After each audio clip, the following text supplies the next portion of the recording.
I wasn't ready for what happened, and honestly, you won't be either. The day I stopped pouring 2 everyday kitchen leftovers down the drain was the day my entire garden changed. What started as one small experiment, just a few cups of rice water and pasta water, turned into one of the most explosive growth transformations I've ever seen on Crop Corner. Not a trend, not a gimmick, but a real, living shift in the soil that shocked me week after week. If you've ever doubted whether these cloudy liquids actually do anything, then stay with me, because once you understand what they're truly doing beneath your soil, you'll never look at your kitchen sink the same way again. Most gardeners assume rice water and pasta water act like homemade fertilizers. But the truth is far more interesting. They don't work by force-feeding your plants. They work by supercharging the hidden world beneath them, the soil's living ecosystem.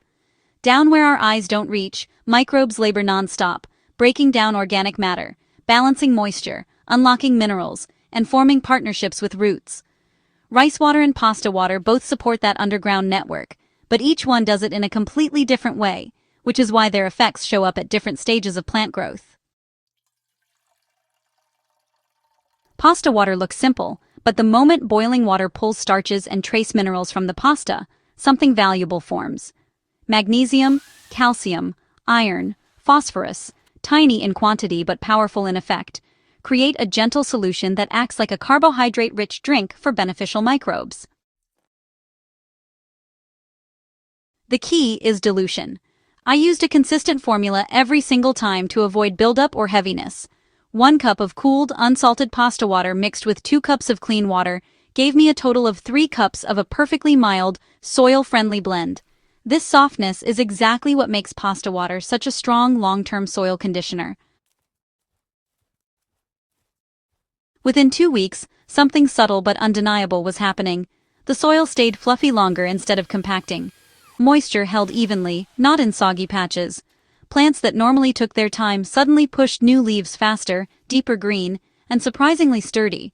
Flowering plants especially responded with stronger stems and blossoms that stood taller and lasted longer. Nothing stressed, nothing wilted. Everything looked supported from the ground up. Pasta water, I learned, isn't a quick nutrient hit. It's a slow-build foundation booster. It strengthens structure, improves soil behavior, and helps the plant use what it already has more efficiently. Then comes rice water, the energetic twin in this experiment. Even before fermentation, rice water contains nitrogen, phosphorus, potassium, amino acids, and microscopic particles that act like a natural, gentle fertilizer. Allow it to ferment lightly for 48 hours, and suddenly enzymes and live microbial activity multiply, turning it into a fast-acting growth accelerator. In my test, I prepared 2 versions. For the plain mix, I rinsed half a cup of rice in 2 cups of water, strained it, and diluted that with 2 additional cups to create a 4-cup solution. For the fermented version, I let the same initial mixture sit for 48 hours until it developed a mild, tangy scent, then diluted it with 2 cups of clean water. Seedlings reacted almost instantly. They sprouted thicker, straighter, and, this was the shocker, roots formed with aggressive branching I hadn't seen in the control batch. Leafy greens responded beautifully, growing brighter and fuller, as if someone had flipped a hidden growth switch. But rice water has to be respected. Let it ferment too long or use it too concentrated, and plants can yellow from overload. Balance is everything. Used correctly, though, rice water becomes one of the most effective early-stage growth supporters I've ever tested. In the first 10 days, rice water was, honestly, the undeniable star. Young plants and herbs surged ahead with fast, radiant growth. Pasta water simply couldn't match that initial energy burst. But by week 4, well, the tables turned. Plants grown with pasta water developed thicker stems, sturdier leaves, and a more grounded structure. The soil itself looked healthier and smelled richer, an unmistakable sign of microbial activity. While rice water built speed, pasta water built resilience. Different crops made the picture even clearer. Leafy greens and herbs absolutely adored rice water. Flowering and fruiting plants, which rely heavily on strong stems and balanced soil, performed better under pasta water. And then came the discovery that changed everything.